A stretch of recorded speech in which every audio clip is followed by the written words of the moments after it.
चांद चेहरा हिजाब आंखें हैं, कितनी वो लाजवाब आंखें हैं, हर अदा उनकी है हंसी, लेकिन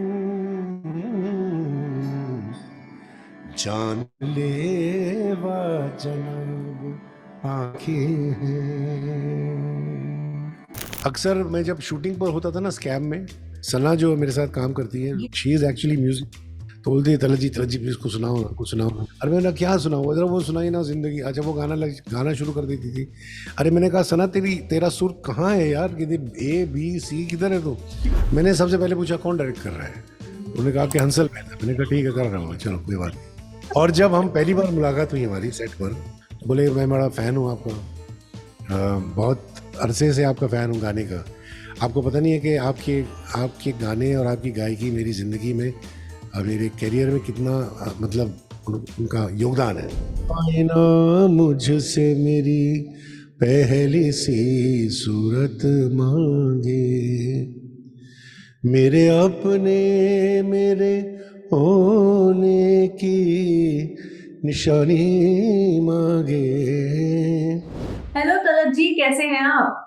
कैसा लग रहा हूँ आपको? मुझे तो बहुत बढ़िया लग रहे हो, लेकिन आप बताइए क्योंकि सामने से तो मैं देख के इतना बता सकती हूँ, बट आप बताइए क्या क्या एक्साइटमेंट है अभी, या किस तरह का माहौल है, क्योंकि अभी भी आपका शो आया है। सोनाक्षी एक्साइटमेंट तो इस मतलब ऐसा लफ्ज है जैसा कि मैं कोई नया, बिल्कुल नया कोई हो। एक्साइटेड हूँ, आई am happy. Excited is a very strong word. या मुझे खुशी है कि जो शो में इसमें मैंने एक किरदार अदा किया, कैरेक्टर किया, वो आज ट्रेंड कर रहा है और अच्छा जा रहा है। तो मेरा जो भी काम है जैसा भी है वो अप्रिशिएट किया जा रहा है, मुझे खुशी है उस बात की। और आई एम हैप्पी फॉर गगन, क्योंकि वो बहुत अच्छा एक्टर है जी। और उसको ही डिजर्व्स वो, उसको जो भी तारीफें उसकी आ रही हैं मुझे खुशी हो रही, क्योंकि बहुत अच्छा इंसान भी है, एक्टर भी अच्छा है। तुषार जो डायरेक्टर हैं बहुत अच्छे डायरेक्टर हैं, अच्छे इंसान हैं। ऑफ कोर्स हम्म। हंसल तो है ही है, शो मतलब नाम तो है ही है। या मुझे खुशी है इस बात की। अच्छा, अभी आप कहाँ पर हो? This looks like your studio only. पीछे आपका बड़ा सा यस, पोस्टर दिख रहा है, मुझे यादें। This is my home studio, जहाँ पर मैं I take my online classes. हाँ मैं तो जो ऑनलाइन मेरे टीचिंग करता हूँ ना, यहाँ से करता हूँ, इसलिए आपको प्रोफेशनल साउंड मिलेगा। अभी मैं रिवर्ब डालूंगा, ये देखिए रिवर्ब आ गया। ओके। अच्छा आपको म्यूजिक चाहिए? म्यूजिक चाहिए? म्यूजिक चाहिए, देखिए म्यूजिक आ गई। द जिंदगी जब भी तेरी बज़्म में लाती है हमें। समझ गए बहुत आप? बढ़िया, बहुत बढ़िया। इस तरह के इंटरव्यूज ना जूम पर ही होने चाहिए। इस तरह के इंटरव्यू ऐसे वन ऑन वन होने चाहिए कि हम आपके स्टूडियो में आए और वहां पर उसी तरह से बातचीत हो, तो और मजा आता है। चलिए अच्छा है ना, आजकल ज़माना बदल गया है, अभी हाँ। सब ऑनलाइन हो गया है तो आसानी होती है। ऑनलाइन के ज़रिए मैं अक्सर लोगों से मजाक करता हूँ, ये कुर्सी पे बैठकर मैं सारी दुनिया की सैर करता हूँ, क्योंकि मेरे हम्म। कुछ 65 स्टूडेंट्स हैं सारी दुनिया में। तो हम्म। हर बैच का कोई अमेरिका में है, तो कोई कनाडा में है, तो कोई दुबई में है, तो कोई इसराइल में है, कोई स्वीडन में है, कोई ढाका में है, कोई सिंगापुर में है, और हिंदुस्तान में सारे शहरों में है। तो यहीं बैठकर मैं सबसे मिल लेता हूँ। हाँ, वैसे सही बात है, ये तो तरीका सही है जो ऑनलाइन शुरू हुआ है। और इसी बहाने एक ही जगह बैठकर हर जगह के दर्शन भी हो जाते हैं और एक ही जगह बैठ के ढेर सारे लोगों से बातें भी हो जाती है। वो तो है। फिलहाल जो मैं पूछ रही थी आपके शो के बारे में, स्कैम 2003 एंड हंसल मेहता। जैसे आपने बोला कि वो तो है ही बहुत बढ़िया, तो this was not your first collaboration with him. कब से जानते हैं आप हंसल मेहता को पर्सनली? पर्सनली मैं उनसे, मेरी मुलाकात हुई दिसंबर 2021, जब मैं वो शूटिंग करने गया था जिसमें मॉडर्न लव, जो एक एंथोलॉजी आई थी ना जी। अमेजोन पे, जी। इसमें अंसल अंसल मेहता डायरेक्ट किए थे उन्होंने। वो हम्म। एक मुंबई, बाई नाम था उसमें एक स्टोरी का, जी। जिसमें प्रतीक गांधी है, मैं हूँ, तनुजा जी हैं। तो इट्स अ शॉर्ट स्टोरी थी। तो जब मुझे प्रोडक्शन से फ़ोन आया, पीएनसी मतलब Pritish Nandy productions, communication sorry, हम्म।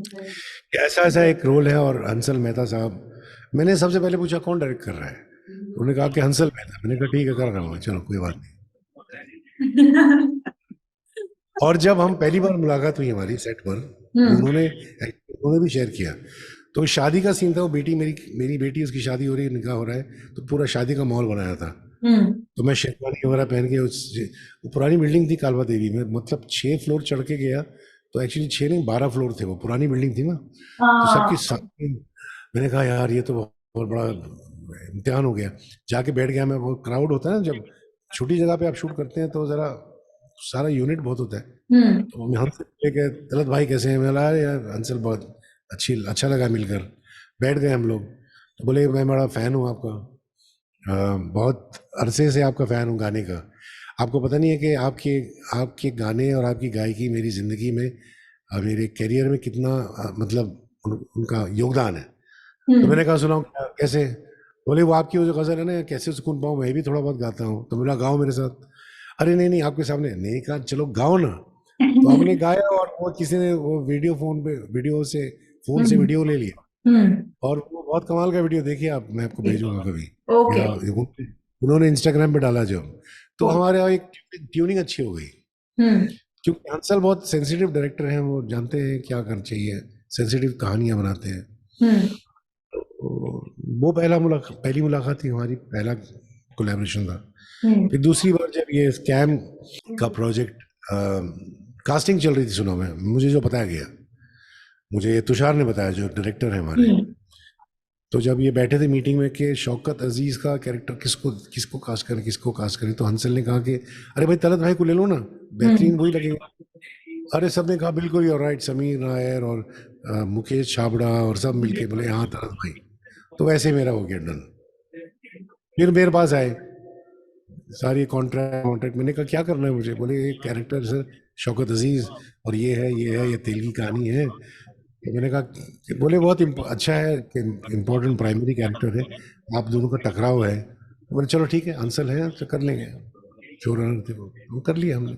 हम्म। हालांकि मेरे बहुत सारे मेरे मेरे 3 4 इम्पोर्टेंट सीन्स थे जो मेरे हिसाब से, ज़रूरी नहीं है कि मैं वो रहे, वो एडिट हो गए, क्योंकि शायद कहानी के फ्लो में वो आगे बढ़ाने के लिए वो हो जाते हैं हम्म। एडिट। हम्म। लेकिन फिर भी मुझे काफ़ी सारी दुनिया से और सोशल मीडिया से मुझे मैसेजेस आए लोगों के जी। कि आपका काम अच्छा लगा। सबसे पहले तो एक्चुअली मेरी दोस्त हैं भारती प्रधान, आपने नाम सुना होगा, बहुत पुरानी जर्नलिस्ट है। Hmm. She send me a message before the release, Talat I saw you in cam, you are wonderful, you should act more often. Yeah. तो मैंने कहा where did you see it, अभी तो रिलीज नहीं हुआ। हाँ। She said no, they send me a screener, so I said okay चलो thank you very much. I agree, you should actually act more often. लेकिन एक बात बताइए, जैसे बचपन से आप उसी ऐसे ही माहौल में रहे जहाँ पे गजल गाई जाती थी, और ऐसे मैस्ट्रोस के साथ आप रहे हैं, उनके बीच में रहे। मैंने कहीं ये भी पढ़ा कि जब आप बहुत छोटे थे तो आपके घर में महफिल लगा करती थी, तो वो कैसा दौर था, उसके बारे में थोड़ी बात करेंगे? हाँ, ये तो सारी चीजें विकिपीडिया पे आपको मिल जाएंगी, अभी क्यों बात करें पर ये उसकी। तो विकिपीडिया पे ना वो 2 लाइन में लिख के खत्म होता है, लेकिन जब आप इन पर्सन किसी से बात करते हैं तो उनके पास और किस्से होते हैं सुनाने के लिए, इसलिए पूछा। अभी ये बहुत जमाने की बात है बेटा, मैं ऐसी बात करूंगा, अभी बहुत पुरानी बात है, जब आप पैदा नहीं हुई थी, जब आपको छुट्टी में गया था। जैसे हमारी दादी जान वो कहते क्या, उस जमाने में ना कहानियां सुनाया करते थे, हम्म। क्योंकि टेलीविजन में नहीं था ना, रेडियो। और तो शाम में हम सब बच्चे बैठ जाते थे दादी अम्मा के आसपास। तो दादी जरा सुनाओ ना वो किस्से, वो अरे बेटा बस अब क्या बताएं, वो एक वहाँ एक जंगल था, वहाँ एक राजा था। और एक दिन राजा जो है वो अपनी सवारी में बैठ के जा रहा था, हम लोग ऐसे बैठ के सुनते थे, पूरा विजुलाइज करते थे। तो वैसे अब आपको विजुलाइज करना पड़ेगा ये। But I am happy to do that also. बस कुछ नहीं, बस जब हम मेरे मेरे पेरेंट्स, मेरे वालिदैन, मेरे पिताजी, मेरी माता जी, ये बड़े उस जमाने की बात है जब टेलीविजन वगैरह कुछ नहीं था, जब लोगों के पास वक्त होता था। हम्म। जिंदगी जो है जिंदगी की रफ्तार थोड़ी सी धीमी थी। तो शाम के टाइम पे वीकेंड पर जो है हमारे घर पे महफिल सज जाती थी। कोई बुलाते नहीं थे, दावत की जरूरत नहीं थी, वो पुराना जमाना था ना, हम्म। खुद ही चले आते थे लोग। हमारे अजीम अजीम खान नाम था मेरे वालिद का, अजीम भाई के घर पे चलिए, साजिदा भाभी के घर पे चलिए, वहाँ पर शाम में बैठे करेंगे। आ जाते थे, कोई शायर हो, कोई सिंगर हो, कोई ऐसे, तो एक महफिल जम जाती थी। और मैं एज ए यंगस्टर मैं बैठा रहता था और सुनता था। तो किसी ने सडनली डिस्कवर किया, मैं एक चीज़ शेयर करूंगा, अगर मिल गई मुझे तो 2 मिनट दीजिए मुझे आप। एक बहुत रेयर फोटोग्राफ है, अगर वो मिल जाए तो बहुत मज़ा आ जाएगा। ये तस्वीर देख रहे हैं हम? एक मिनट है, ये देख रहे हैं? ये तो ये मैं हूँ, बहुत पुरानी फोटो है। ये मैं हूँ, ये मेरे पिताजी हैं, जी। ये मेरा छोटा भाई है, और ये एक सिंगर थे उस जमाने के, हकीम रागी नाम है इनका। और ये मैं अपने घर की महफिल में गा रहा हूँ, देख रहे हैं हम? जी। बहुत रेयर और बहुत सुंदर, मतलब इतनी पुरानी चीजें तो विकिपीडिया पे भी नहीं मिलती, जैसे अभी हम बात कर रहे थे। बट बहुत अच्छा है। जब ये टाइम था आपका तो ये देखिए ना, हम्म, ये देखिए ना, मैं टाई पहन के गाना गा रहा हूँ। जी। और मेरे पिताजी का एक्सप्रेशन देखिए, बड़े खुश है। मैं तो बहुत बहुत ही, एक होता है ना कि प्राउड है कि मेरा प्राउड बेटा वाली अच्छा अच्छा। फीलिंग। हम्म।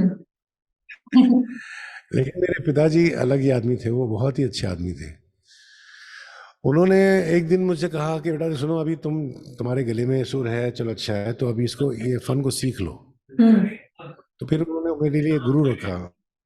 और ये नहीं कि मुझे कोई कैरियर बनाना था, ये ऐसे ही शौक के लिए, जैसे मेरे पास भी आ जाते हैं लोग सीखने के लिए, जी। वैसे ही मैं स्कूल गया, पब्लिक स्कूल का था मैं। इनफैक्ट मेरे स्कूल के जो, एक मिनट और एक आपके साथ शेयर करता हूँ चीज, ठहरिए, होल्ड कीजिए। दर दर तर तर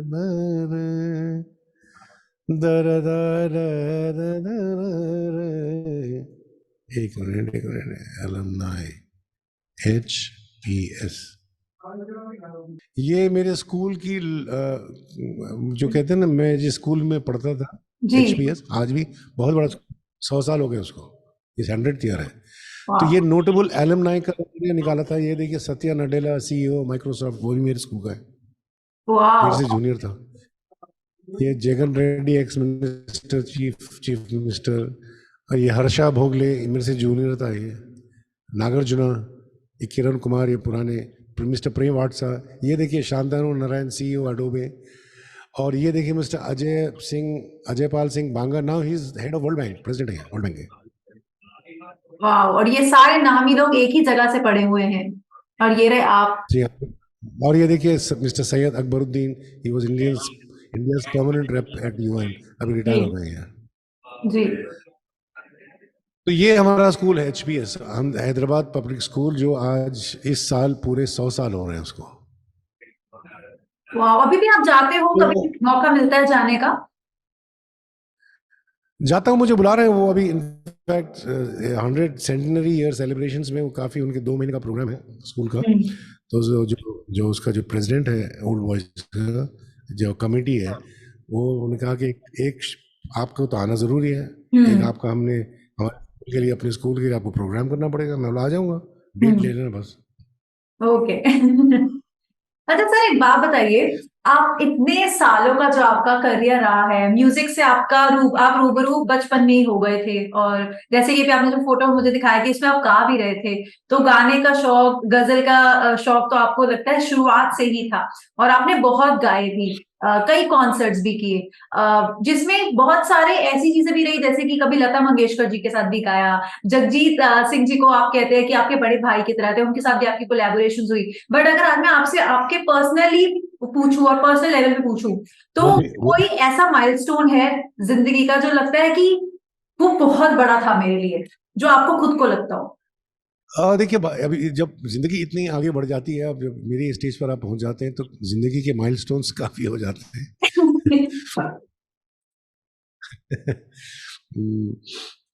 तो ये मैं नहीं कह सकता एक माइलस्टोन, बहुत सारे माइलस्टोन्स हैं।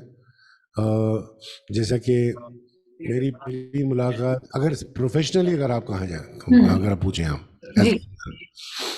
तो मेरा पहला एल्बम जो जगजीत सिंह साहब ने कंपोज किया था मेरी मेरी रिक्वेस्ट पर। बाय द वे, अक्सर लोगों को गलत फहमी होती है कि जगजीत सिंह साहब ने खुद से किया, नहीं, मैंने उनसे रिक्वेस्ट की थी और I am very grateful to him for that. Hmm. कि मैंने पूछा, बड़े भाई साहब मैंने साइन कर लिया है कॉन्ट्रैक्ट, लेकिन मुझे इसका एक्सपीरियंस नहीं है, तो आप करोगे क्या? हम्म। तो उन्होंने कहा चल आजा, कहाँ पर है तू? मैंने ऑफिस में बैठा हूँ उनके, तो गया, बोले क्या करना है? मैं बोला ये करना है। तो बोले चल ठीक है, कर लेते हैं। तो हम्म। वो that is a milestone, because वो जो पहला एल्बम था बहुत हिट हुआ था, वो आज तक हम्म। लोग याद करते हैं। फिर जब मैं बम्बई आया पहली बार, हम्म। उस जमाने में बम्बई था, आज मुंबई है, 78 पे, तो मेरी मुलाकात हुई कयाम साहब से जी। एक प्राइवेट महफिल में यहीं पर खार में। तो उन्होंने जब मुझे सुना, उसमें सुरैया जी भी थी और बहुत सारे, मिसेस मदन मोहन, उन्होंने कहा कि बेटा तुम्हारी आवाज़ बहुत अच्छी है, एक दिन मैं ज़रूर तुम्हें गवाऊंगा। मैं बोला ठीक है खयाम साहब, बिल्कुल, थैंक यू वेरी मच, और क्या। हम्म। लेकिन जब वक्त आया उमराव जान बनने का, तो खयाम साहब ने खुद बताया मुझे कि बेटा मैंने मुजफ्फर अली से कहा, उनके लफ्ज़ है मेरे नहीं, कि भाई काम करो, इसमें सारे गाने ओरिजिनल, उमराव जान में कोई मेल ओरिएंटेड सॉन्ग नहीं था। हम्म। तो वो एक है। फिर उसके बाद जब वक्त आया तो उन्होंने मुझे गवाया फिल्म में उमराव जान, वो हिट हो गई, सुपर हिट हो गई, वो गज़ल आज भी लोग सुनते हैं उसको, तो वो एक दूसरा माइलस्टोन है। तो हम्म। मेरा as a singer, as a singing career मेरा एस्टेब्लिश हो गया। फिर उसके बाद फिर बाजार, जिसमें लता जी के साथ पहली बार मैंने ड्यूट गाया है, जी। वो आज तक लोग याद करते हैं। फिर और एक अगर पड़ाव देखा जाए तो फिल्म डैडी 1989 महेश भट्ट की, जी। जिसमें अनुपम खेर साहब ने आनंद सरीन का रोल अदा किया था उनकी बेटी पूजा के लिए। जी। उसमें मैंने सारे गाने गाए थे, लेकिन सबसे मशहूर गाना उसमें जो है वो है आईना मुझसे पहली सी सूरत मांगे। आईना आईना मुझसे मेरी पहली सी सूरत मांगे, मेरे अपने मेरे होने की निशानी मांगे। आईना मुझसे मेरी पहली सी सूरत मांगे। मैं भटकता, ये मतलब ये अनुपम खेर साहब कहते जी। हैं कि तला साहब मैंने पता नहीं कितने 100 200 300 400 फिल्में की हैं या शायद ज़्यादा ही, लेकिन मेरे कैरियर की सबसे बेहतरीन अगर अगर गाना कहूँगा या रोल कहूँगा, कैरियर का रोल, तो मुझे ये फिल्म डैडी और ये गाना आपने जो गाया, हम्म। ये बस मेरे लिए मेरा बेस्ट गाना है। आ अच्छा, जो गाते हैं अगर उनसे कोई नाराज हो जाता है तो वो गाना गा के मनाते हैं ना उनको। चलिए आपको सुना देते हैं। चांद चेहरा हिजाब आंखें हैं, कितनी वो लाजवाब आंखें हैं, हर अदा उनकी है हंसी, लेकिन जान लेवा जनाब आंखें हैं। अब इसके बाद जो भी नाराज है वो खुश हो जाते हैं, है ना? बिल्कुल। आप खुश, नाराज आप रह ही नहीं खुश हो सकते। गई। बहुत। हालांकि वो तो आप नाराज नहीं थी लेकिन खुश तो, बिल्कुल आप होगी ना। नाराज नहीं थी लेकिन खुश तो हो गई ना आपने। बिल्कुल बिल्कुल होगी, बिल्कुल होगी। और ऐसा कोई गा दे तो उसके बाद तो फिर इंसान अपने आप ही मान जाता है, ये तो नेचुरल है। इसलिए मैंने पूछा था ये। अक्सर मैं जब शूटिंग पर होता था ना स्कैम में, तो जब भी ब्रेक मिलता था तो मैं, सना जो मेरे साथ काम करती है, जी। वो जो बेटी का रोल किया बेटी उसने, का रोल, जी। सना अमीन शेर, शी इज एक्चुअली म्यूजिक। तो बोलती है तलत जी प्लीज कुछ सुनाओ ना, कुछ सुनाओ ना। मैंने कुछ पोस्ट भी डाले हैं, अरे मैंने क्या सुनाऊँ, जरा वो सुनाई ना जिंदगी। अच्छा वो गाना शुरू कर देती थी।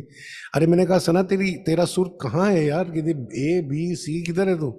अब फिर मैं गाता था। फिर मैं तो ये इंटरल्यूड्स हमारे बहुत मजेदार थे ऑफ द रिकॉर्ड। हाँ। तो एक दिन क्या हुआ, मैं गा रही थी वो, तो मेरे साथ बैठा था, शादी का सीन था, तो गगन बैठा था मेरे साथ। मैं बोला गगन तो अच्छा गाता है, वो सुर में गाता है वो भी। उसने हायर ऑक्टेव में गाया, इतना वो नीचे इतना था। तो मैंने कहा देखो ये तो सुर में है, तू सुर में नहीं है। तो हमारा टाइम म्यूजिक से पास हो जाता था, क्योंकि शॉर्ट्स के बीच में बहुत टाइम मिलता है ना, हम्म।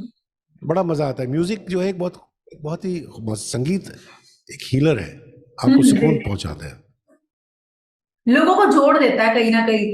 लोग अलग लेवल पर मुझे लगता है कहीं ना कहीं वाइब करते हैं एक दूसरे के साथ, और वो फील करते हैं जब आपको म्यूजिक सेम तरह का पसंद होना। तो ये तो होता ही होता है, मतलब आपके स्कैम का चाहे स्टोरी जो थी उसका दूर दूर तक म्यूजिक से कोई लेना नहीं देना नहीं था लेकिन आपके सेट पर जरूर एक म्यूजिकल माहौल था, मतलब। इससे पहले गुलमोहर जो किया था मैं शर्मिला जी और मनोज के साथ, मनोज जो जी। रिलीज हुआ डिज्नी पर मार्च में, उसमें तो मैंने गाना भी गाया। जी। उसमें तो बहुत एक पूरा तारीफ गाना था की मेरा थी। ओपनिंग सीन में, जो एक कैरेक्टर करते हैं, जो गाते हैं, दिलकश आई थिंक। दिलकश सजा ये जुर्मे हया जुर्मे हंसी हाय कीजिए, है कब से मुरी तुम्हारे, नजाकत ये उस पे इशारे, यूं ही नाज उठाए, कुर्बा हुए जाए, इनायत यही बस कीजिए। तो शर्मिला जी का टेम्पो में हाथ जाता था ऐसे सोफा पे, मजा आता था।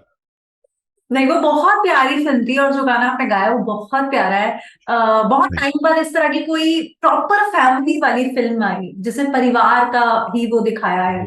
और ऊपर से गाना जैसे आपने गाया, कहीं ना कहीं सिद्धार्थ खोसला का उसके अंदर म्यूजिक था। तो वो सब चीजें मिला के मुझे लगता है कि एक अच्छा सा पैकेज बन गया लोगों के लिए, जो लोगों को इमोशंस फील करा रहा था। सिर्फ हंसी मजाक या इमोशनल एंगल ही नहीं, बट प्यारा सा एक एंगल भी था जिससे लोग कहीं ना कहीं रिलेट कर गए। और यहाँ स्कैम में तो बिल्कुल ही ऑपोजिट हो गया सब कुछ। हाँ स्कैम में, लेकिन स्कैम भी बहुत अच्छी कहानी है। बिल्कुल। वो ऐसे जो जो बहुत सारी चीजें हैं स्कैम में जो लोगों को पता नहीं है, जो क्या एक्चुअली कहानी क्या। लोग जानते हैं कि तेलगी था, फला हुआ था, लेकिन अब उनको पता लग रहा है कि कैसे ये क्या हुआ। जी बिल्कुल। तो तेलगी जो है, जो था आदमी था, जो दिखा रहे हैं हम्म। कि वो तेज था बहुत, लेकिन वो कंप्लीट विलन नहीं था। ग्रे ग्रे कलर उसमें, वो अच्छे अच्छाइयाँ भी थी, बुराइयां भी थी। जी। तो ये है उन्होंने। अरे पहले वाला स्कैम देखा था, जैसे हंसल मेहता का स्कैम 1992 भी आया था जो। हर्षद हर्षद जी मेहता का वो जो जी जी जी। प्रतीक, वही प्रतीक से सब पूछते हैं ना कि भाई तो क्या, मेरे बोलता है कि मेरी जिंदगी के दो पहलू हैं, एक प्री स्कैम और एक पोस्ट स्कैम। हाँ जानता नहीं था, मतलब नाम नहीं था, आज पोस्ट जी। स्कैम प्रतीक गांधी का नाम हो गया। वैसे बिल्कुल। मैं गगन को कहता था सुन ले, पोस्ट स्कैम तुम्हारा नाम इतना होगा, देखिए आप सारी दुनिया में गगन का नाम हो रहा है। कल मैं बहुत मिल अच्छा रही हूँ एक्टर। उनसे। कल मैं मिल रही हूँ ऐसे उनसे। और उनसे उसको कहना कि बहुत सुर में गाते हो, जरा गा के सुना देना मुझे। डन, 100% मैं बोलूंगी और कहना कहना कि ये तलत जी ने बताया कि तुम इतना अच्छा गाते हो। ये आपने मुझे अच्छा पॉइंट दिया है, ये मैं जरूर याद रखूंगी। कल मैं इस बारे में बात जरूर करूंगी उनसे। और इसलिए मुझे बहुत अच्छा लगा था जब आप मुझे बता रहे थे स्कैम में कैसे सब कुछ हुआ, और किस तरह से गाने की महफिल अलग से जमती थी और वो सब। तो मुझे लग रहा है बच्ची कि छोटी बेटी, वो उसकी बेटी ना नफीसा की, नित्या मुयल, जी उसका फादर भी बहुत अच्छा सिंगर है हरीश, तो वो बच्ची भी गाती है। तो उसका भी मेरे पास एक क्लिप है, जो बैठ के साइड में बेटा गा कुछ, तो उसने गाया, मैंने उसको सुनाया। तो बहुत सारे ऐसे टाइम पास अच्छा हो जाता था हमारा। चलिए अच्छी बात है। और कहीं ना कहीं वो ऑफ द स्क्रीन तो जो आपने टाइम पास भी किया, मस्ती भी की, गाने भी गाए, सब कुछ किया, एकदम जेल होके परिवार की तरह आप लोग रहे। और दूसरी तरफ बिल्कुल बस सीरियस तरह से एक्टिंग आप आपने की। एक काम कीजिए, मेरे इंस्टाग्राम में या मेरे फेसबुक में जाइए, उसमें मैंने इस रील्स डाले हैं, जो पोस्ट स्कैम के जो ऑफ सीन्स जो हैं। जी वो मैं चेक करूंगी, वो मैं चेक करूंगी फॉर श्योर। ठीक है, ओके। हाँ वो मैं चेक चलिए आज करूंगी, वही देख वक्त लेती वक्त हो रहा है कि कट जाएगा, अचानक कट हूँ। जाएगा। I know but thank you very much Talat ji, बहुत अच्छा लगा आपसे बात करके। एंड आई रियली विश कि कभी ऐसा प्लान बने हमारा कि आपके स्टूडियो में आए और वहां पर ढेर सारी ऐसे किस्सों पर बातें करें, तो उसका एक अलग मजा है, वो होना चाहिए कभी। हाँ, लेकिन और मैं ये भी चाहता हूँ कि और भी अच्छे अच्छे मुझे प्रोजेक्ट्स मिले जिसमें मैं अपनी कारकर्दगी दिखा सकूँ अपने as an actor, as a बिल्कुल अभिनेता, बिल्कुल बिल्कुल, फनकार। हम भी चाहते हैं आपको वैसे देखना, by the way. But all the very best, and इसी तरह से अच्छे थैंक अच्छे यू। प्रोजेक्ट्स करते रहिए, एंड ऐसे थैंक आते। You. Thank you very much for your time, sir.